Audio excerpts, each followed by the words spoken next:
The God of the Valleys. May pinagdadaanan ka bang matinding problema ngayon? Dahil ba dito, napatanong ka, where is the Lord in all this? Bakit hindi niya ako tinutulungan? Nakalimutan niya na ba ako? Damang-dama natin ang suporta ng Diyos when things are going well. We feel like He is with us on the highest mountain. Pero kapag may trials tayong hinaharap, pakiramdam natin, He had abandoned us in a dark valley to suffer. We can take comfort and inspiration sa nangyari sa Unang Hari 20. Naniniwala ang maraming pagano sa lumang tipan na ang kapangyarihan ng mga Diyos ay limitado sa iisang teritoryo. Dahil nakaranas ng pagkatalo ang mga taga-Syria sa Israel noong naroon sila sa kabundukan, inassume nila na kung dadalhin nila ang laban sa patag, sila naman ang mananalo dahil wala nang kapangyarihan doon ang Diyos ng Israel. Pero nagkamali sila. Nagpadala ang Diyos ng isang propeta para sabihin sa hari ng Israel na mananalo sila kahit na ang laban ay mangyayari sa kapatagan. Sa parang ito, mapapatunayan niya na siya ang tunay na Diyos at walang limitasyon ang kanyang kapangyarihan. Lagi nating tandaan, when we are at a low point, it doesn't mean that God has forgotten us or that He does not have the power to help.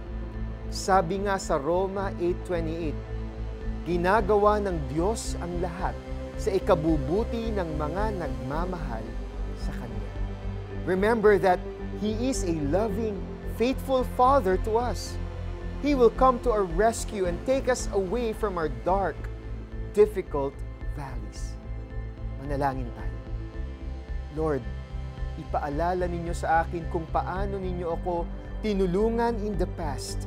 Dito ako huhugot ng lakas dahil kung nagawa ninyo ito noon, gagawin ninyo ito uli para sa akin.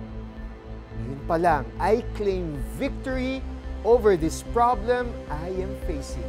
In Jesus' name, Amen. Financial problem ba ang kinaharap mo ngayon? Maglista ng 3 pagkakataon kung saan dumating ang solusyon just at the right time. Pwede itong gawin para sa ibang klaseng problema. Problema sa pamilya, sa relationship, sa career, o iba pa. Then, thank the Lord again for each answered prayer one by one. And claim na paparating na ang sagot sa problemang kinaharap mo ngayon. Lumapit muli sa hari ng Israel ang lingkod ng Diyos at sinabi sa kanya, ito ang ipinapasabi ni Yahweh, sapagkat sinabi ng mga taga-Syria na ako ay Diyos ng kabundukan at hindi Diyos ng kapatagan.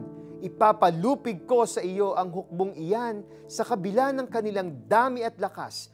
Makikita ninyo ngayon na ako nga si Yahweh. Unang Hari 20:28. Ako po si Eric Totanyes. God bless you all.